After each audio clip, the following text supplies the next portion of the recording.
Nice. Hello, and welcome to the second episode of Gears of War Book Club. The 2 stands for 2 times as awful. I had so much shit to read, and I read it all in a very short amount of time. These will get better, I swear. It will be easier when I have less shit to read. This was the only really big chunk that I had. Anyways, let's just get started so this isn't too long. I've got a lot of notes to read, so I think I'm just going to cruise through all these. First up, we have Gears of War Hollow, which is a comic. The art is pretty cool. All the art is pretty much fine. We're introduced to some new characters, that is Jace Stratton, Gil, and Barrick. Jace was mentioned in like a cutscene in Gears of War 2. This is Corporal Stratton of Alpha 7. We're in the hollow.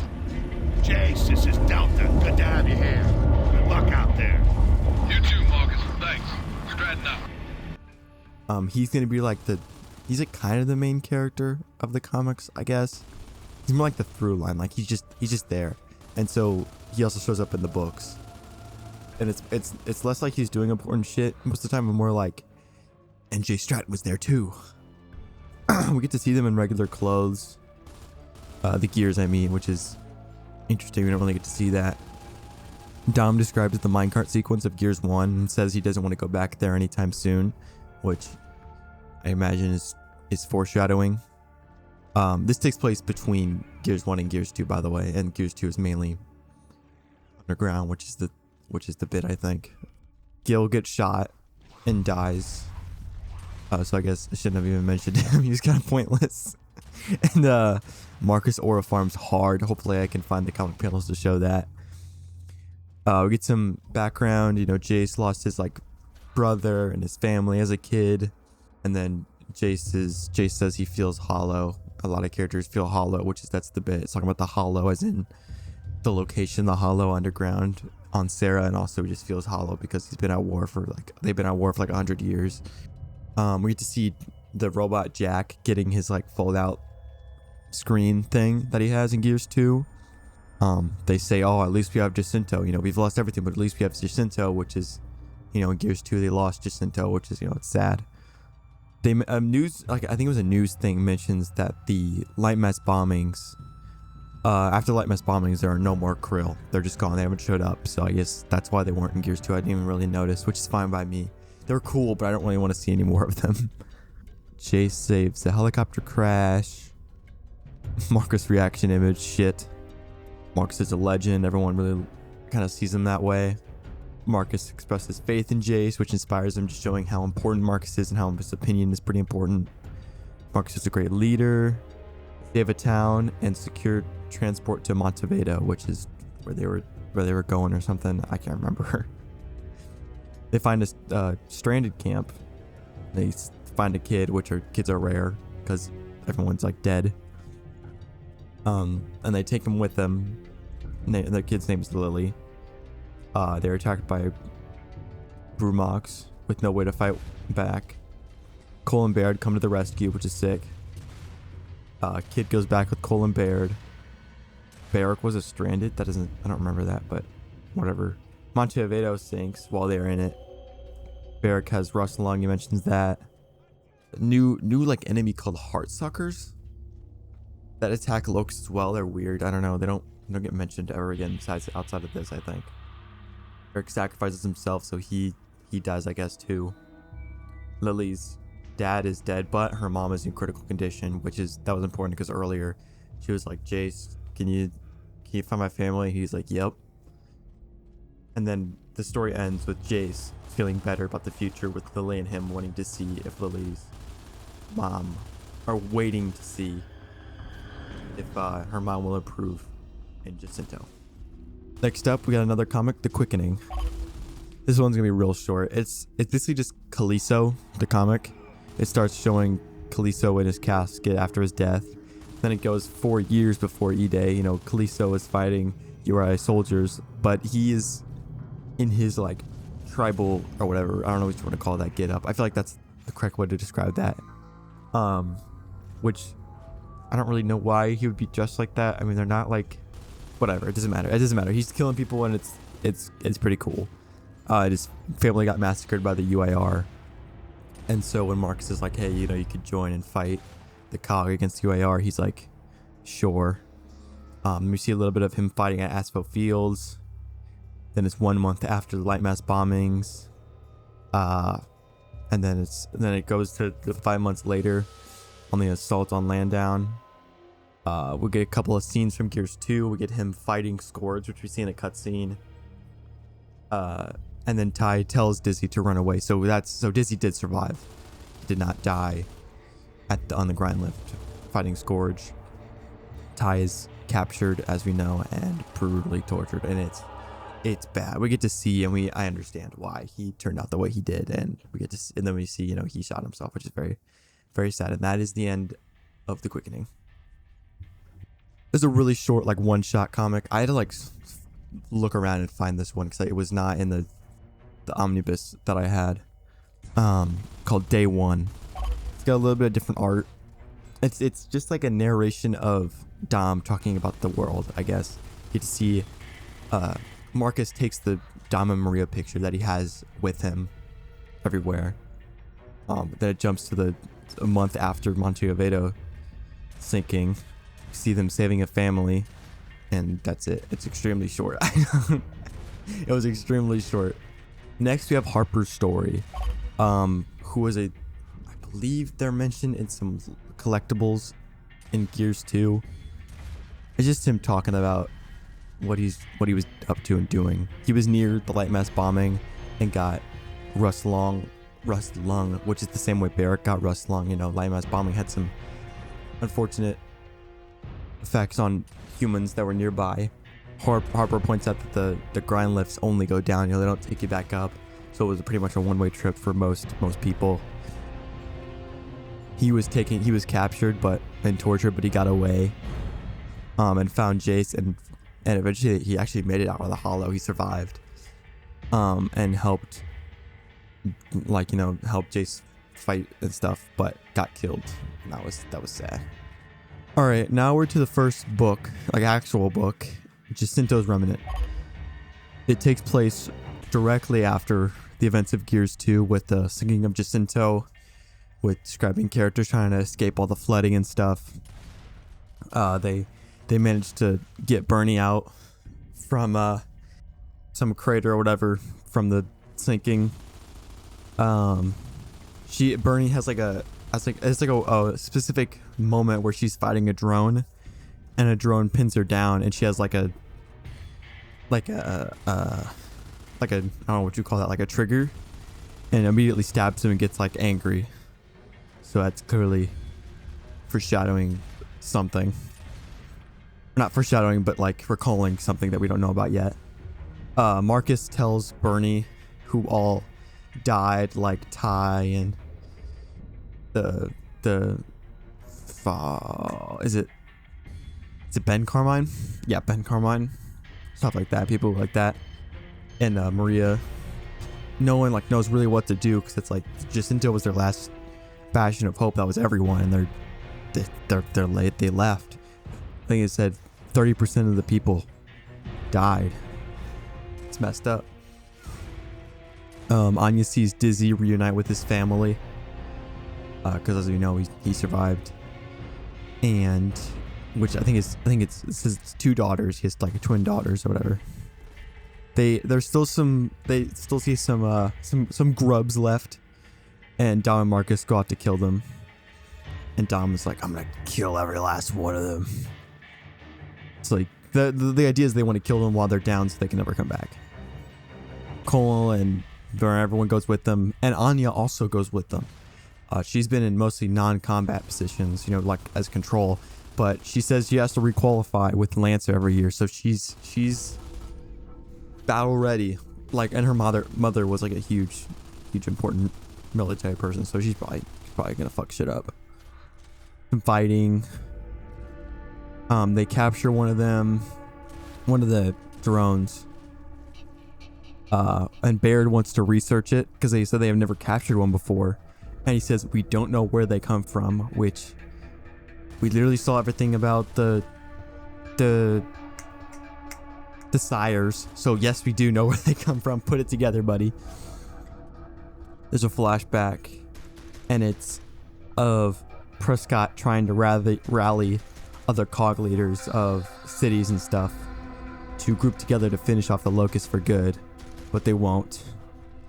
And so Prescott has to call a meeting with Hoffman, and other people, and Adam Phoenix. And then it's back, and then we go to we see Dom's family. We see Maria give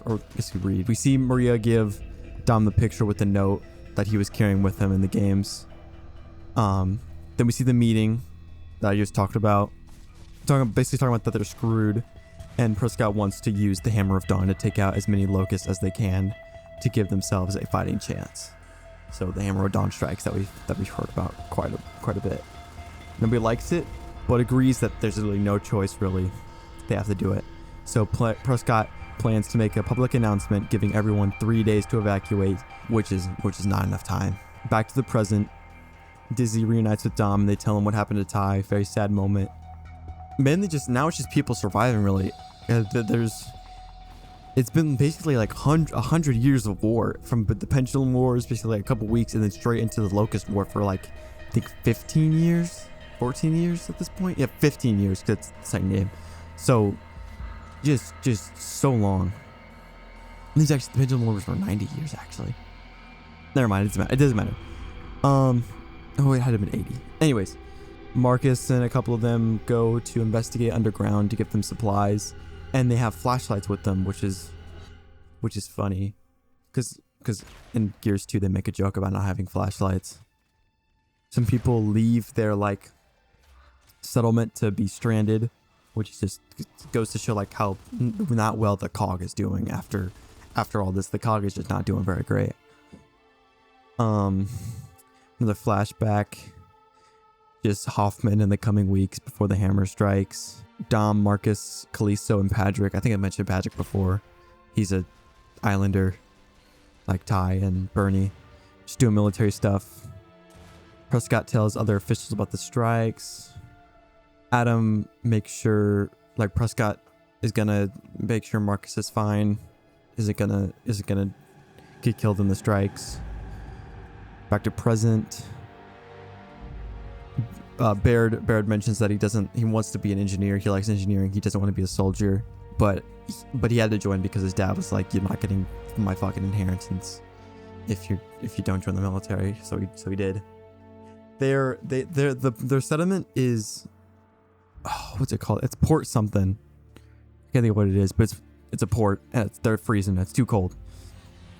So they come up with the plan to go to the islands, or one of the islands, because it'll be warmer and better and whatever. So they decide to go to the island of Vectis. Delta goes in as recon, and Anya goes in with them because she's basically like, she's a foot soldier now as well. Back to flashback. Bernie worries that humans aren't too dissimilar from locusts. She compares the breeding camps to how locusts reproduce through, I'm just gonna say it, rape. It's pretty fucked up. We got a new character, Gil Gettner, who's just like a good pilot. She sticks around for all of these books, but I'm probably never gonna mention her again because she doesn't really do a whole lot. She just it's more like we're going in on the King Ravens or whatever the fuck they're called, and Gil Gettner is flying, and that's just kind of her thing. She's just the pilot. She says stuff, but she's not like important enough to like mention, really. But she's cool. Then we get to see the Prescott announcement when he announces that everyone has 3 days to evacuate. Everyone loses their minds.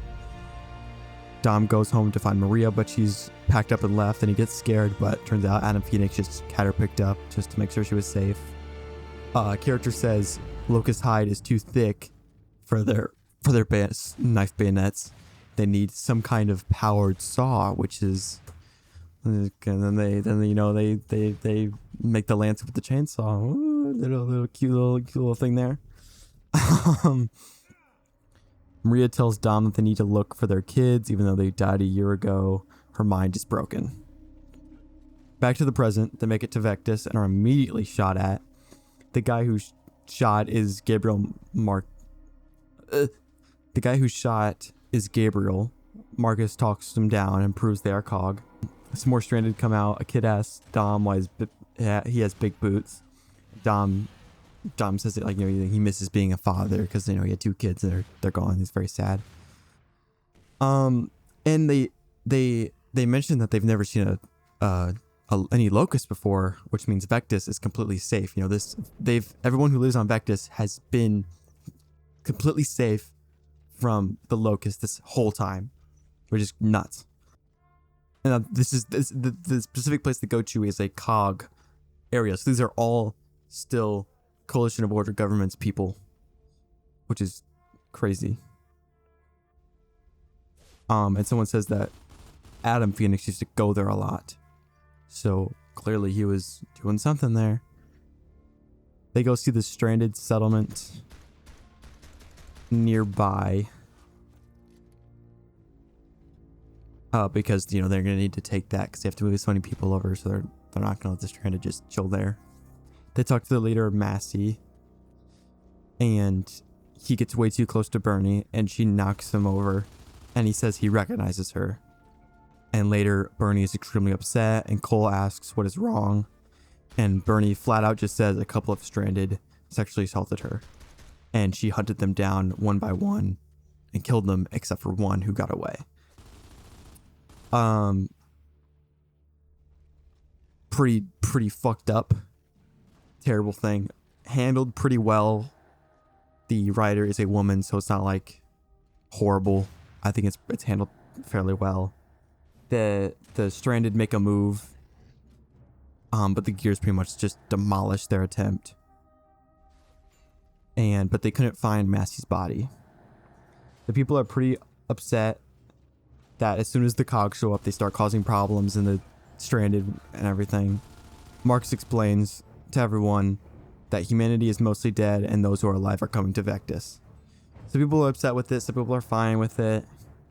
Bernie sees the one that got away, and she's like, "Oh, I saw him." I can't remember if they do anything yet, but I think she just says she saw him.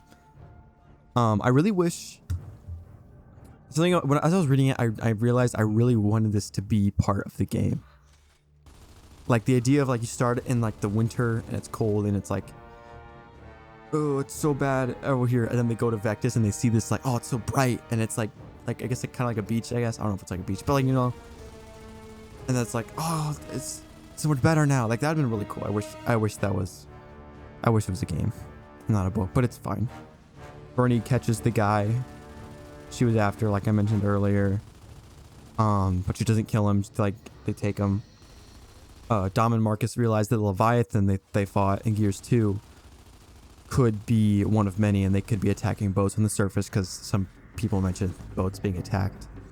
More just stuff happening, you know, pirates and stuff, possible Leviathan. They eventually they're talking to some pirates and they hand Massey over for a reason. I can't remember. I feel like it was important. and is killed. But a UIR submarine shows up and they talk to him and they make a deal to get their fuel from the UIR, and the UIR can live with them.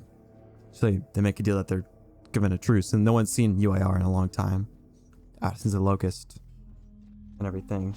And basically just a big, and so it's just like they're like the new enemies, the stranded, because they haven't seen any Locust in a good while. And that's it for this book. The main thing is they're like, the reason it's called Jacintos Remnant is you see, like, this is what's left.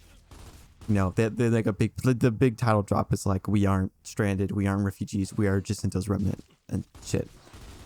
But that's about it. That's all you really need to know. Next up, we got another comic, which is Barren. The opening monologue is about urban warfare, because that's really what we've been doing a lot of in the Gears series. Marcus, Dom, and Jace fighting locusts. When a new group comes over called Foxtrot, and we get introduced to a new character, Alex. And they're given the mission to go to Jelaine because they got like a distress call or something. And Alex joins Delta.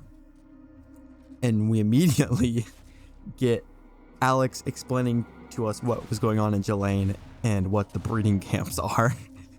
And holy shit. I don't feel comfortable. I do not feel necessarily comfortable actually describing what was going on. But basically they would because so much of humanity has died. I don't know if this is everywhere, because it seems like it's mostly like not a lot of people know about this in the COG. Like not even, Marcus didn't know anything about it. Dom didn't know anything about it.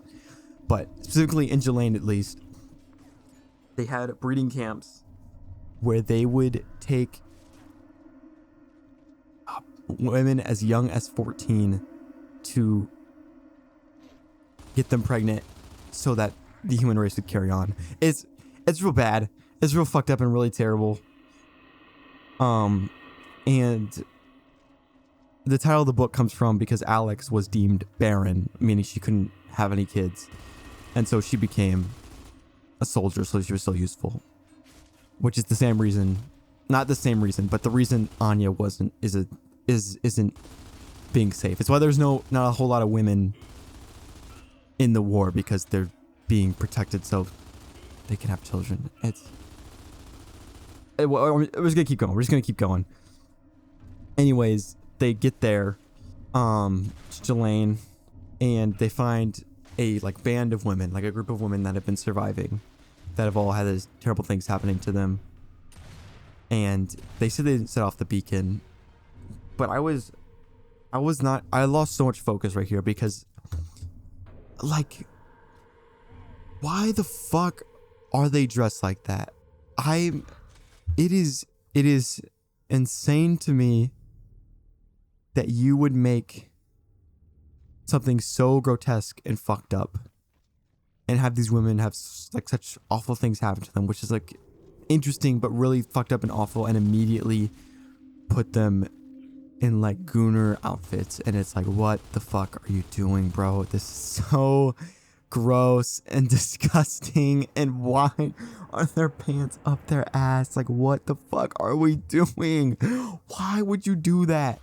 And one of the girls is flirting with Jace, and they immediately have sex, and it's what the this is so out of place and inappropriate for what's going on in the story and what has happened. But whatever. They save some kids. One of them says the R word, and the girl Jace was with leaves, and I don't think she's ever gonna come back or be important. So she was just there to be whatever. It's the end. It's the end. It doesn't matter. We don't have to deal with it anymore. Back to another book. We get to another book. The next book is Anvil Gate, which is each one of these has a flashback. So there's the present and the past day. Aspho was the present right after Gears 1, and then would flash back to Asphalt Fields. Jacintos Remnant was right after Gears 2, but flashes back to the Hammer of Dawn strikes. Anvil Gate is the present right after Jacintos Remnant, and flashbacks to Anvil Gate. This book I was the least interested in. I was really unengaged with this. Mitaki has a dog. They talk about the indies, or the UIR that are left. They go to an emulsion rig, because that's where they're gonna get a bunch of stuff from. There's a guy named Anderson that dies, and they make a really big deal out of it, but I didn't recognize him. So I was really confused. Maybe I just wasn't paying attention to the rest of the story, or maybe one of the other books that he's important in, but I really just did not remember him at all. So I felt really dumb. Jace is now in the books because he was in the comics. Hoffman says he's going to tell Bernie what happened at Anvil Gate. We get to see a little bit of Adam Phoenix, Marcus's dad, and Phoenix's mother, Elaine, where Elaine is seeing possibly a new species in the Hollow. A new character of Bytok, who was a poor farmersman with he's a poor farmersman, but he eventually becomes a soldier that serves with Hoffman, and then serves with Dom at Asphalt Fields and actually sacrificed himself to save Dom. Because back in the present, there's a mystery surrounding a destroyed UIR boat, and they realized it was probably from this, and they say it's an eel that was, they think, lambent. So it's like, oh shit, the lambent is affecting shit on the surface. They find a boat with a big tree they describe growing through it that they call stalks, and they find a giant island covered in these stalk things, which is lambent stuff. Baird figures out that lambency is a disease that spreads to other things, but we kind of already knew that. Hoffman searches the Prescott's desk because he's been really suspicious. He's always really suspicious because he lies stuff. He's been really suspicious on Vectis, and he finds a disc, and yeah, but he can't crack it or whatever. They can't, he gets Baird, but Baird can't figure out how to open it. There's an attack by tiny lambent creatures. They describe as like crabs that they call polyps. They kill the Leviathan. The big thing at Anvil Gate that like haunts Hoffman, whatever, is there was a guy stealing rations, like just regular civilians stealing rations from the cog, and he killed him. That's fucked up. And also, to win Anvil Gate, they actually surrendered and then lied and killed the UIR, and that's how they won at Anvil Gate, which is why Prescott actually trusts Hoffman so much, because Hoffman's willing to do whatever to succeed. And Adam Phoenix decides that he will leave regular military to make weapons instead, because he was a regular soldier. Baird has a makeshift computer lab, which is like a bathroom. That's funny. And the book ends with the Gears finding a giant stalk growing on Vectis, which means, the Lambents, he is here on Vectis where they're trying to survive. And there's blisters on the stalks, but Baird doesn't know what they are, but he says they're probably going to find out the hard way, and that's how it ends. Like I said, not very interested in it. Wasn't my favorite book of all time. I'll just go to the next thing. Next up, we got another comic, Midnight. Jason's at a place called the Rusty Nail, which is it's a place that shows up a lot in the comics. It's like a bar. I think it's in Jacinto, in a city of, I feel like they call it. I don't know if it's a thing that I know that I shouldn't know. I'll just say it. It doesn't matter. It's in the. I get confused on what's a city and what's like a state or whatever. But I think it's a place. It's a city in Jacinto called Kelowna, which is what it's a boat in Asphalt Fields is called the Kelowna, which is where it gets its name. It gets its name from the city. Anyways, it doesn't matter. So Jason's in this bar and talks to some woman. It was 1 week after the thing that happened in Jelaine. He talks about, did I mention Lily? Yeah, I mentioned Lily earlier, just a little girl that he saved. Talks about her, and then tells us a different story about Operation Midnight that he was in. Get to see Sergeant Harper while he was alive. Rom is there with some Theron. Get to see a torque bow explosion, and Jason's ear gets shot, and that's it. That's really all that happens. I don't think anything of important happened, unless I'm forgetting something. I was reading I was really not interested in the comics. I was more interested in the books, even though I really like comics. But whatever. Just go to the next comic. They also serve. We see a soldier that says Phoenix on it. His armor says Phoenix, but it's not Marcus. And we see Anya Stroud's mom, and the guy is Adam Phoenix. And they do some fighting and stuff, and he talks about wanting to create weapons to prevent fighting. So, but yeah, it's the first appearance of Adam Phoenix before it's old. It's a very long time ago. Whatever. Just let's go to the next comic. Next comic. I can't fucking speak. Unseen. It's Hoffman 2 months after Anvil Gate. Baitaka's there. Patrick. I think that we see Patrick because he's got red hair and a face tat, which is how Patrick is described. And they fuck shit up on a mission. I think that's it. I think that's all that's important. Next comic. Unsaid. We get to see young Marcus, which is super awesome. Looks pretty accurate. We also get to see Carlos a little bit. We see an older Adam Phoenix, and he can't crack the Hammer of Dawn project. But obviously, you know, they're gonna go to Asshole Fields and they're gonna fucking get that shit. So yeah, next fucking comic. Promise Me. We see a working Hammer of Dawn. We see Ty, Pad, Marcus, and Dom. 2 years after Asfo, Marcus has his soul patch, but none of his scars.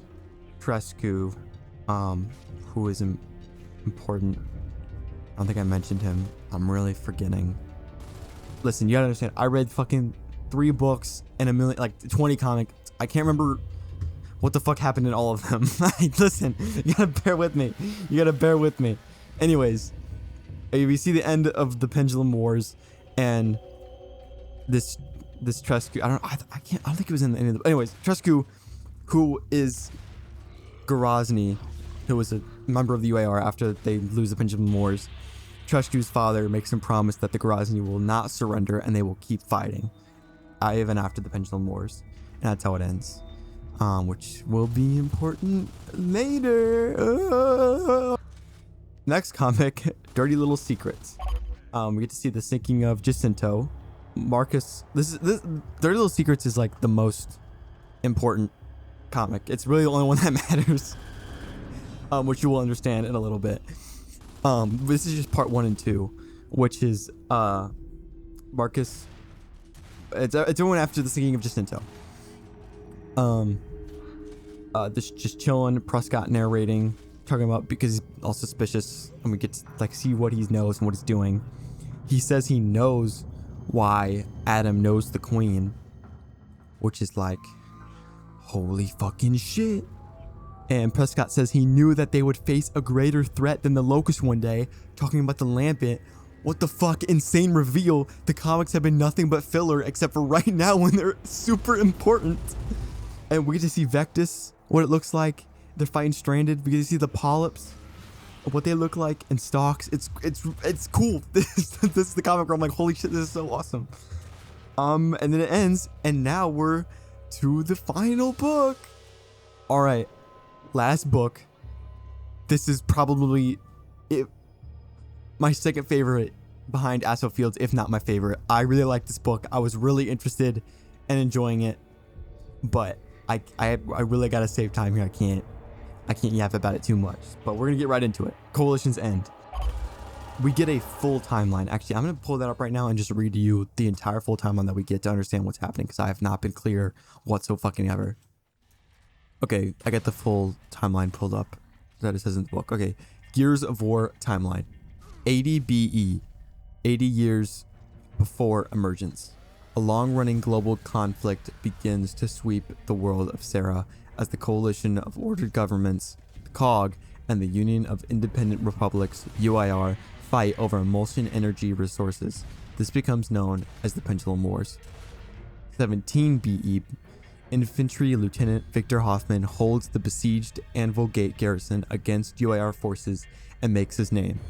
Adam Phoenix, a weapons physicist, leaves the army to work on his dream of the ultimate deterrent, an orbital laser weapon to end the Pendulum Wars. 9 BE. Adam's wife, Elaine, a biologist, goes missing in the underground caves of Jacinto, leaving him with a young son to care for, Marcus. 4 BE. Marcus Phoenix enlists in the COG army against his father, Adam's wishes, serving alongside his boyhood friend, Carlos Santiago. 3 BE. Carlos's younger brother, Dominic, Dom, enlists. 2 BE. Intelligence reveals the UIR is close to building its own satellite weapon system. A commando raid headed by Hoffman is staged to sabotage the UIR research station at Asfo and seize its data. Carlos Santiago and Major Helena Stroud, Anya Stroud's mother, were killed in the battle. Hoffman, Marcus, and Dom are decorated for gallantry. The seized data enables Anna Phoenix to perfect his Hammer of Dawn orbital laser, which eventually brings the UIR to the negotiating table. 6 weeks before Emergence Day, the UIR surrenders and the Pendulum Wars are finally at an end. Although a handful of small UIR states, including Groznia, refused to accept the armistice and vowed to fight on. Emergence Day. With no apparent warning or motive, an unknown species of sentient creatures, the Locust Horde, erupts from the underground caverns and attacks cities across Sarah simultaneously. A quarter of Sarah's population is slaughtered in the initial attack. E-Day, as it becomes known, is the start of a 15-year war for survival. 1 AE after emergence. The COG, fighting a losing rear guard action against the Locust, is driven back to Aphira, the granite plateau where the Locust can't tunnel, or Jacinto, you know what they're talking about, in a desperate bid to stop the Locust advance.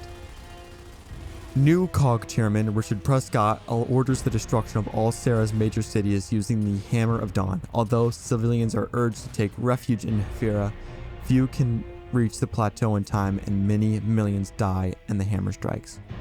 2 AE. The Locusts, slowed but not stopped by the global destruction, are back in even greater numbers. The few civilians outside Aphira who survived the Hammer of Dawn strikes band together in gangs, living hand to mouth in the ruins.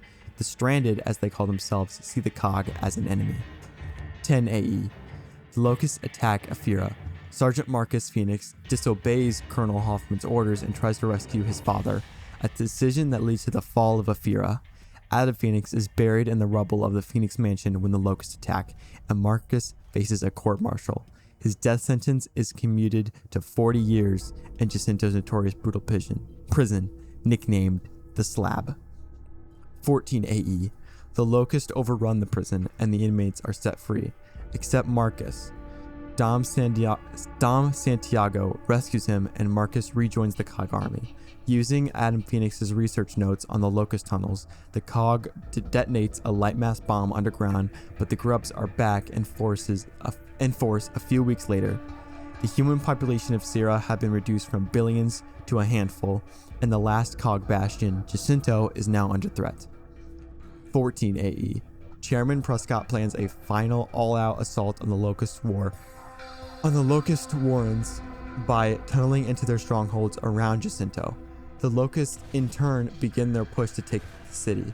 The COG finds that the Locusts have been waging an underground war with another aggressive species known as the Lambent, and were forced to the surface by them.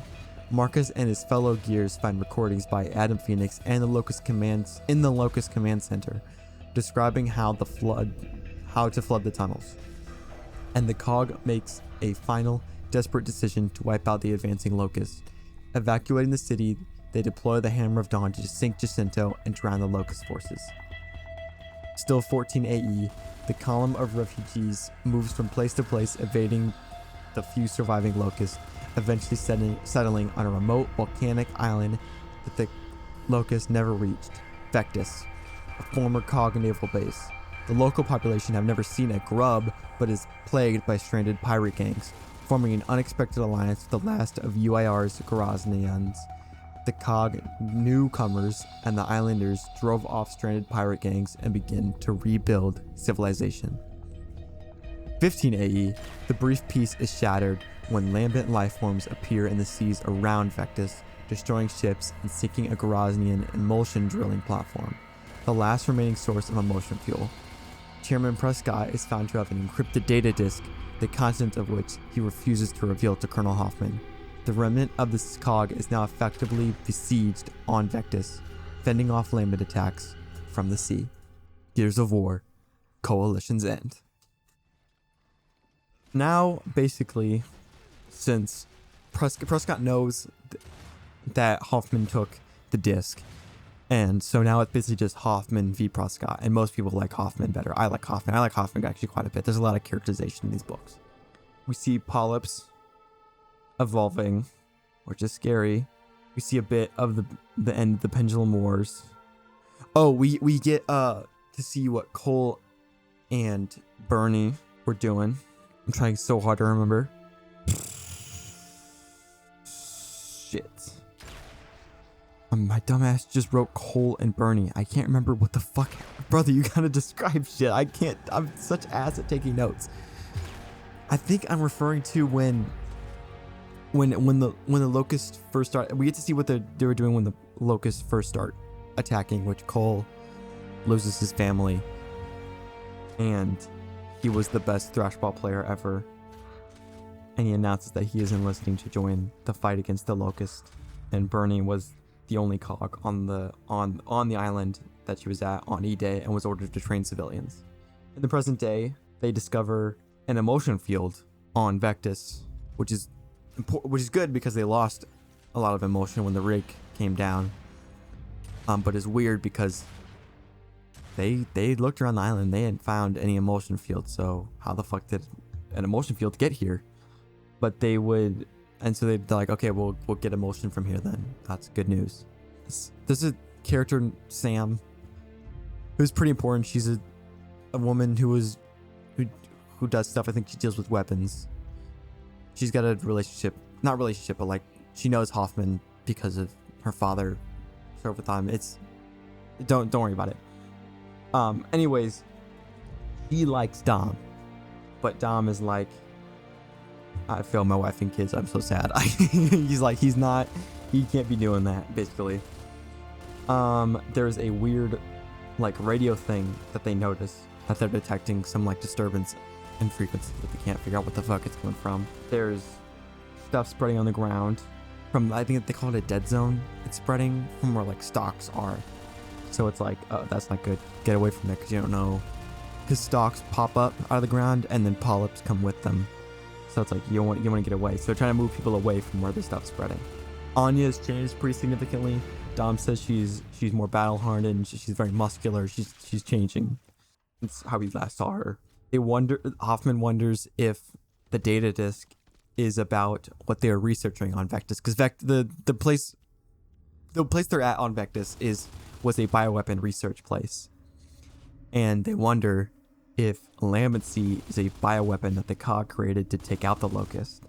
But if that were the case, it would mean the COG knew that they were down there before E-Day. So if that were true, it would be insane, because, like, you know, there's a big theme of creating stuff that the humans doing stuff that hurts themselves. And yeah, and Prescott is the one who chose Vectis, so he's like coming here, and he always wants samples. He's always looking for samples of the Lambent stuff, so he might know that. So he's like fucked up and crazy. I took a lot of notes on this, but I'm just gonna explain it all right here. And we have, like I've been saying, there's been flashbacks to after E-Day and stuff, what was happening when the Locusts were first attacking, and we get to see Dizzy, who was helping people out of the wreckage and stuff, and he finds a woman named Rosalind, and they get together, and they have the twins, and she eventually dies of disease, or not disease. She does. I think it's maybe a disease. Yeah, it's disease. And then later, one of his kids, the twins, get sick, but there's no medicine for the stranded, so he decides to join Operation Lifeboat to join the Gears to help out as a stranded, which is how he ended up with working on the grind lift rig and everything and how that was in Gears 2. Anyways, Cole, we get to see Cole saves Baird from getting beat up, which is how they met, and we get to see more of how they are friends and like working, and how they became such a close bond, because Baird isn't friends with anyone. He's kind of a dick, so that's how that happened, basically. Anya and Marcus are basically together. They've been lots of flirting and looking at each other over the course of the books, and like years and years of shit, and they're finally together. So that's cool. The whole gang are basically discussing the disc a lot, because Hoffman's all about, no lying like Prescott. He wants to be better and everything. Dom, Marcus, Gil Gettner, the pilot, Hoffman, all go to recon the mainland. One of the UIR people that they get together is Trescu, I think I mentioned earlier. Anyways, it's Trescu, and Trescu's with there as well.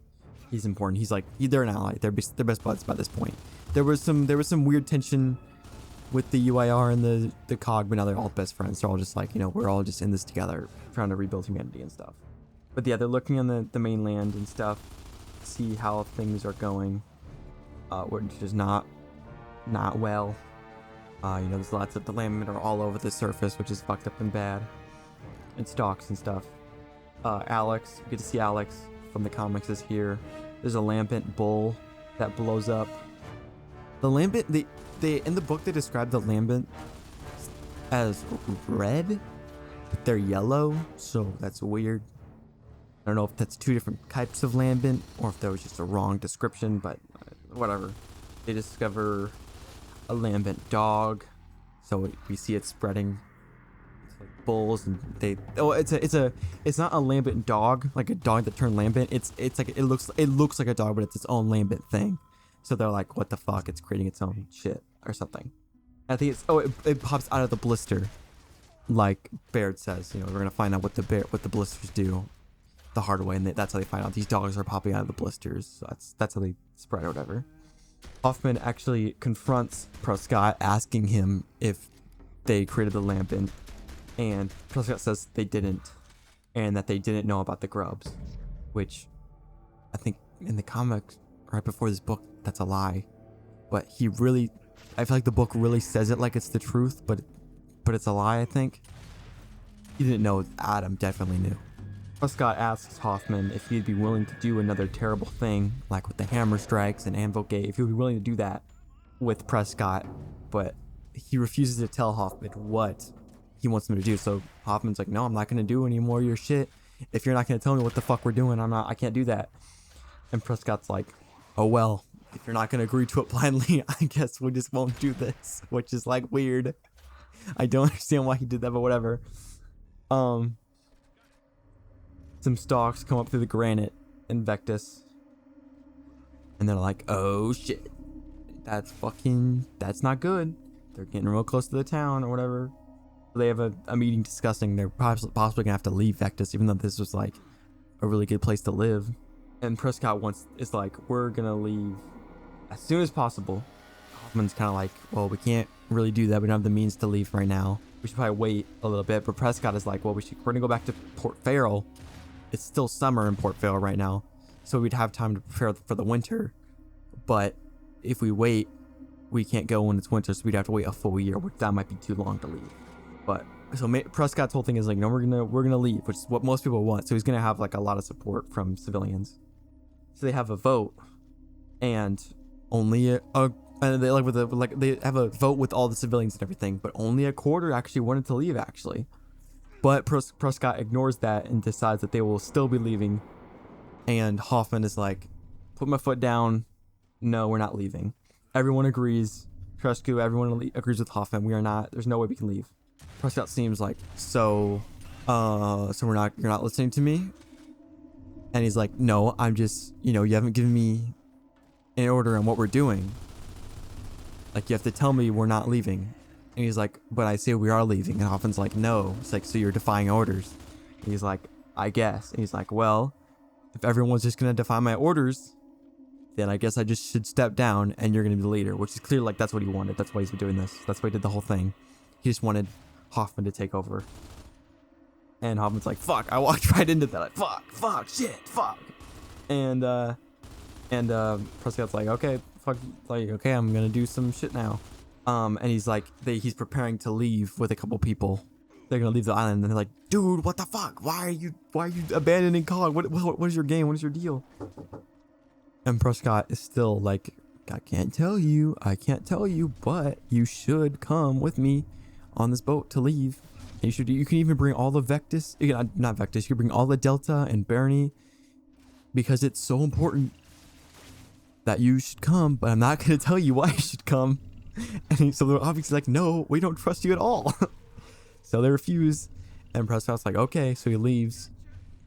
And so they have Trescu has a sub follow them. And they're following them. And they're like getting closer and closer. Like, what the fuck are they doing?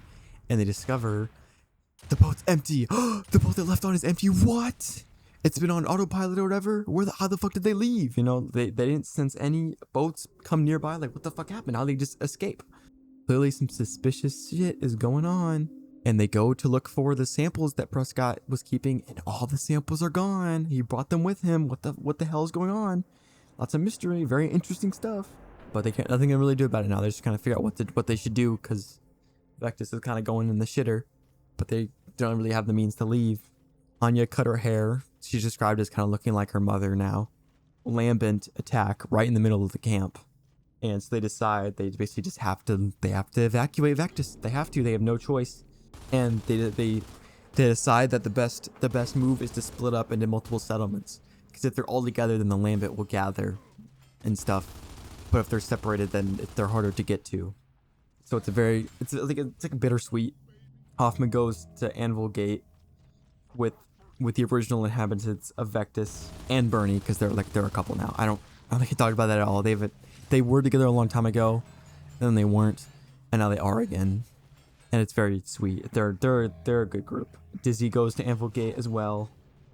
The place they were at was called Pel Ruin on Vectis, and it sinks fully from the Lambent fucking shit up, and then it's the last day on Vectis. As of 0732 this morning, the COG is dissolved. You know, the COG is over. It's the coalition's end. There's no more coalition of world governments. The Grazis are independent again. Hoffman gives them their own flag. Very, beautiful send-off to that. So Hoffman's very sad about losing Delta. They've been that's his group. They've been a very tight-knit group over the books. Baird gives the disc back to Hoffman. He can't crack it. Once they're at Anvil Gate, Hoffman actually gives the leadership to the civilians and makes the original mayor of Pel Ruin, Gabriel, makes him mayor again at Anvil Gate. Patrick shows up. We haven't seen Patrick in present day at all. He's old. As well as Bytok. So Bytok's wife is back. We find out that Hoffman was sending money and shit to Bytok's family after he died. We get to see Delta went to the CNV Sovereign, which is a giant aircraft carrier, and they're basically living out as nomads on the sea. Dom's growing tomatoes, and they meet a pirate ship. Oh, they talk to the pirates, and they assume that they're like, hey, you have Prescott, don't you? Ha ha. And they're like, what the fuck are you talking about? No, we didn't. And they're like, what the hell? Where the fuck did Prescott go then? And then we get this at the very end. NCOG radio log. Vessel CNV Sovereign, call sign CNV 27, date time 20 BY 15 0455, stationed at Anvil Gate / Anfagad, which is the other name for Anvil Gate. Contact failed. Aerials checked sat. H5 still. Unresponsive. Radio contact presumed loss. All watches to auto repeat contact. Attempt daily until further notice. So they've lost, the Sovereign and Anvil Gate have lost contact. They are no longer in communication. They have no idea what's going on with each other. And we finally, the last thing before Gears of War 3, the last comic, Dirty Little Secrets, last few parts. Dirty Little Secrets. Prescott says Adam knew the Locust and the Lambent were coming long before E-Day. What? Holy fucking shit. That's crazy. That's an insane reveal. That was in the first part. So Prescott had to have not known, but Adam did know, like I said earlier. It is revealed Adam Phoenix is not dead like we thought. He did not die when Afir was being attacked.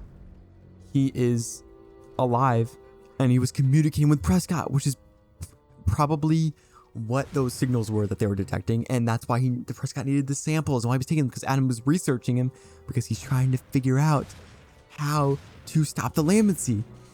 And we see how Prescott got air evac from his boat, and that they have a whole ass island of Azura where there's a bunch of fucking people living. It's like a huge ass fucking secret crazy thing. And it's revealed that Adam is infected with Lambency because he's been trying to test things on himself to try to cure it. We see the CMV Sovereign, 2 months on the boat. Everyone looks so different. They're wearing their armors. They're not wearing as much armor. They're just kind of wearing regular clothes with pieces of armor on it. We see Bernie. We finally get to see what she actually looks like. We can see old Patrick.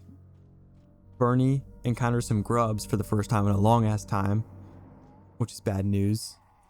We just see Queen Mira again, but she's got her like battle armor. She's not like a queen because she's not in doesn't have like her own like throne anymore. She has to be like on the front lines with everyone, so she's like in armor. And the weapon that Adam Phoenix is building to kill the Lamb-C, he realizes once he uses it, he will die. So he wants to like save item marks before he uses it once he gets it operational. But Azura is attacked by all of the Locust army, like what is left, full siege, and so they have no chance of winning. And Adam tells Prescott to give a message to Marcus and not to tell him that he's infected, and he also to give Hoffman the encryption key for the disc. Then the machine he was building gets destroyed, and Mira captures Adam. And then it ends by saying, find out if the final mission succeeds in the blockbuster video game Gears of War 3. So that is everything. Horrible recap that I just gave you, but I hope you kind of get what's happening. Basically, Delta is on a boat, just wandering around. The Locusts are back. Adam is alive. He possibly has a machine to end Lamb-C. The Lambent are fucking shit up, and I'm ready to play Gears of War 3, dude. I've been eagerly awaiting to play this game. You know, this is the one that everyone likes. Yeah. Fucking like and subscribe.